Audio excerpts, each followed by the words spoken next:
Renata, what a great talk there. I agree with very much of it. Thank you very much indeed. And thank you, Adrian, for such a warm introduction to both of us. It's a great privilege to be here today. You know, I think Oxford mirrors the Magna Carta with its winding streets, its great quad, its organic colleges, each with their own traditions, decentralised and free. Well, relatively free, I think that is. Oxford is a Magna Carta city because of its organic nature, and I think Magna Carta is an organic document. Now, what has Magna Carta done for us? For hundreds of years, I think Magna Carta was at the very root of our laws and freedoms that we, as Britons, have enjoyed. At one level, Magna Carta has been supplanted, as we've heard. Just 3 clauses remain, and they're fairly irrelevant clauses. So Magna Carta, in practice, no longer exists, but in reality, I think it is very important to our futures.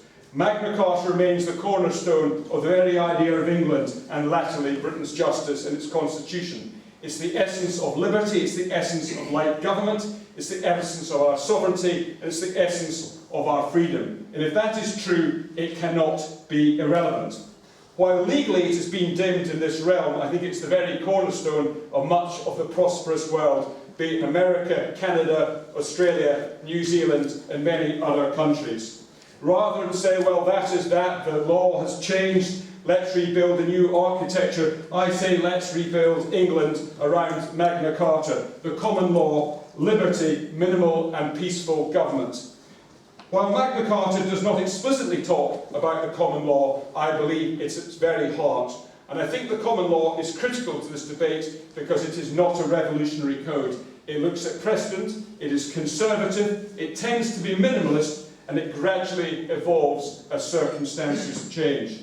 And I think it's the unsung genius of the English peoples in this conservatism, its pragmatism, paying due respect to the past, but allowing evolution as circumstances change. It's not based on the Napoleonic Code, the bizarre idea that wise men can sit down and develop a code for eternity, but rather look back as situations change and evolve with time. That is what Magna Carta was, and what I believe we should be aiming for today. But by moving towards the Napoleonic codified law, I think we risk the whim of popular fashion and dictate.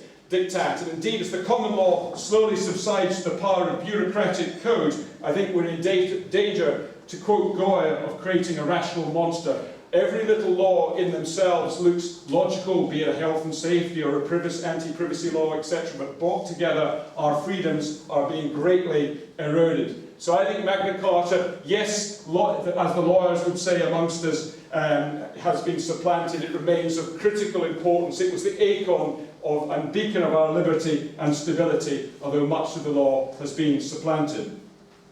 Now, in this book published today, we're doing our best to get it on the bestsellers list because we're offering it for free.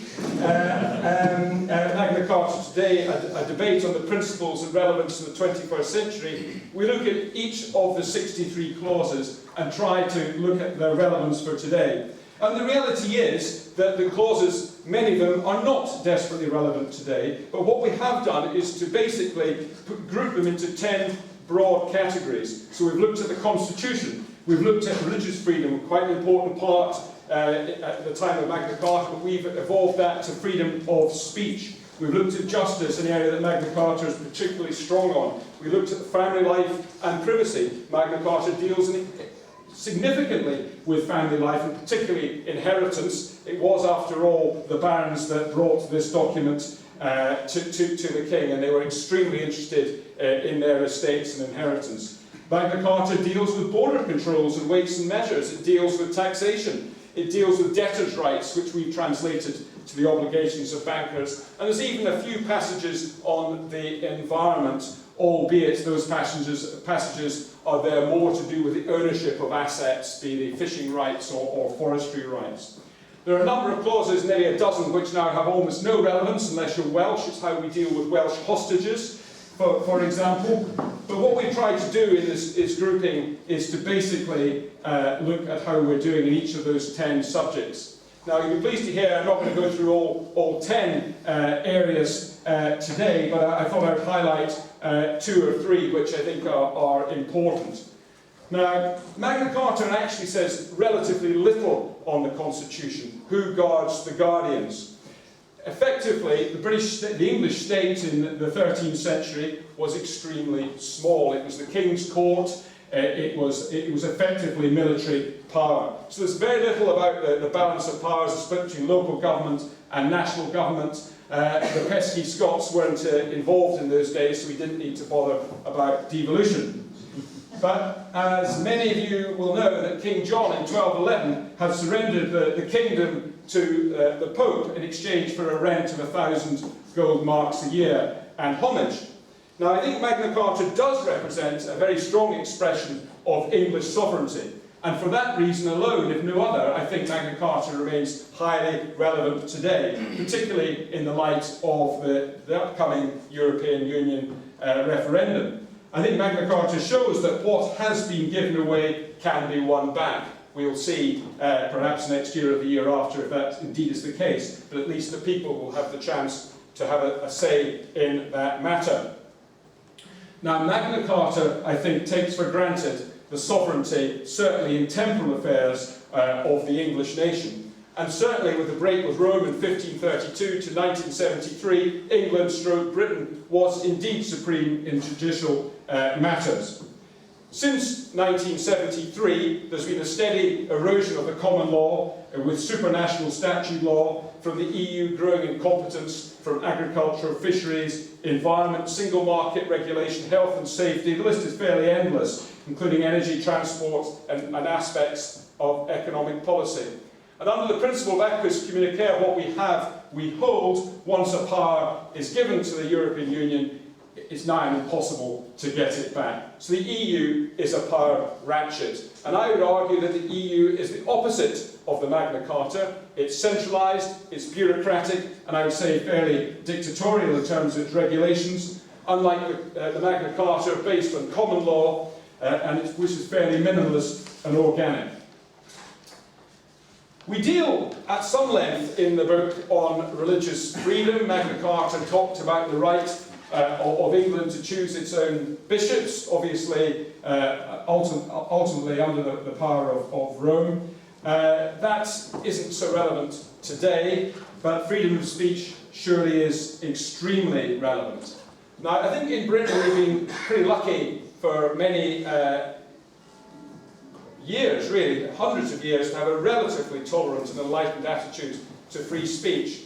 However, the absolute concept of free speech has never existed, and I think the Tower of London bears witness to that. What is fashion changes and what's beyond the pale in previous generations may be acceptable today. It would have certainly been unwise or very brave to be a practicing Catholic in Elizabethan England. And indeed, if you'd bought that risky novel, Ladies' Chaplain's Lover, in 1963, you'd have had to go to Soho and take it out in a brown plastic bag. The blasphemy laws had fallen to abeyance, but it was actually only in 2008 that they were finally abolished. So there's never been absolute freedom of speech, and I don't think any society has ever had it. But I think many people feel, and I would certainly agree with that freedom of speech is actually under quite subtle attack now. The codification of hate crime, for example, the right to espouse certain ideas is increasingly difficult, be they on race or sexuality, while the egalitarian secular ideas are certainly classified as right think.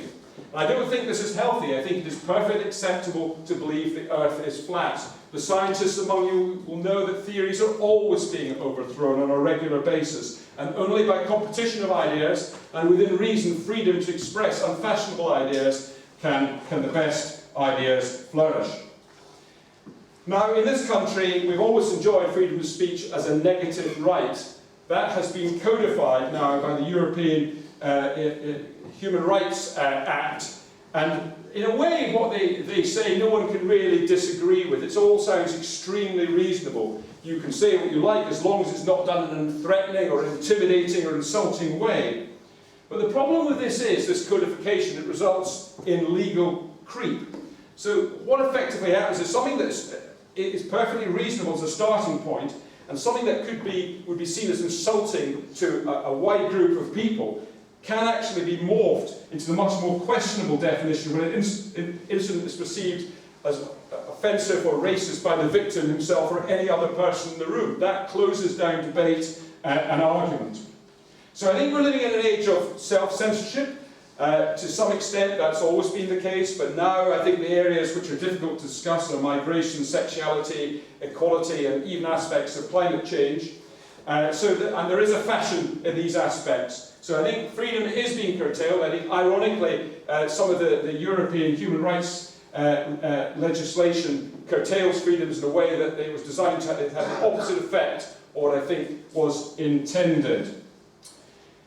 Justice. Magna Carta is rightly lauded for its attitude to justice. I think you know many of the clauses. It led in time to habeas corpus, and I think that British justice is still perceived amongst the fairest in the world. However, Westminster is increasingly prescriptive on legal tariffs and is reducing judicial discretion. Renata touched on some of these issues in a broader sense. I don't intend to go down that route. But that certainly is a threat to the common law and some of the Magna Carta principles. But I think specifically the European arrest warrant, which Adrian mentioned, which basically creates a common market in arrest without common standards, is of grave concern. And the reason I think that is in this country you are innocent until proven guilty. That is not the case in every European country. It's not to say that there are not fair trials in Germany or France. Of course there are. The traditions are extremely different. And indeed in some European countries you can be banged up for 18 months without charges, which clearly goes against habeas corpus as a concept. Clearly, Britain has always extradited people, and there are circumstances that should happen. But the absolute automatic extradition, I think, is extremely dangerous. Renata has talked about family life and privacy. I don't intend to go down that route. But the barons were pretty concerned about preserving their wealth, as you might imagine. But what I would say is on our section on taxation, we've kept it pretty simple. We just effectively said that King John would be somewhat delighted if he couldn't believe his luck if he came back to this country today to find the state to 50% of GDP. I suspect that is five, possibly 10 times as great as was his share in the 13th century. So, to conclude, I think Magna Carta was an expedient document. It wasn't some sort of God-given Moses 10 commandments. This was done to limit raw power of the king. Despite that, I think it was an enlightened document. And I think it is an acorn from which many of our liberties have sprung. It's an expression of small government, it's an expression of consistent government. It's an expression of the end of the arbitrary power of the king, which leads very gradually, over many centuries, to constitutional government, finding its greatest expression, I think, between 1536 and 1973. From Magna Carta sprung the Charter of the Forest, which was much more interested in the rights of the common man. The Habeas Corpus Act of 1678 codified the rights that Magna Carta, and indeed well before Magna Carta, had been allowed in this country. Certainly it's evolved. It should be seen as a starting point, but I think if we throw it away, we are going to have a very different nation indeed. But since 1973, we've taken aboard a very different route, and much of it comes from continental Europe, where statute law and decree are much more common. To my mind, and this is not a chauvinistic point, it just comes down to the basis of law, the genius of our country has been common law, and that is basically, I think, what marks out the Anglosphere from continental Europe, because it's resulted in, I think, peaceful, prosperous and fairly stable government. And that's because the common law draws the tradition and precedent and the wisdom of the past, while allowing for evolutionary innovation. Codified law at times is very enlightened, but it does risk fashion, whim and upheaval. And I think it's the primary view why, if you look at virtually every European country, continental European country, there has been numerous revolutions and change. While the Anglosphere has, of course, we've had our moments and strife, but generally have been more stable. Now, I think it is a matter for concern that this country is being sucked into the codified European model. It's a much bigger issue for Britain and probably Ireland, actually, than it is for the European countries because of the different route of our law. And I think the risk of basically being brought into a more codified nature of law is that you have a flip-flop from one modish idea to another, a lack of stability and continuity. But let's be clear that Westminster is very much to blame here as Brussels. And slowly but surely, I think our ancient liberties are being eroded and supplanted by these new, and I would say, alien concepts. By ditching Magna Carta, we risk arbitrary law. You know, I think it's rather like saying that this great college begun in 1524 and added to very gradually and sympathetically is now no good. It doesn't meet the modish climate change insulation targets, expensive to heat, it's elitist and it serves just one community. It's a bit old-fashioned, it's not right thing. So let's call in the ghost of Corbusier and rebuild some rational concrete bunker, maybe this is it, and open it to the Druids, Zoroastrians and Richard Dawkins. But, you know, let us forget the past at our peril. For hundreds of years, the principles of Magna Carta and the common law and light government did us proud. I think Magna Carta, yes, it was an acorn, yes, it was supplanted, but the idea behind it was the route map.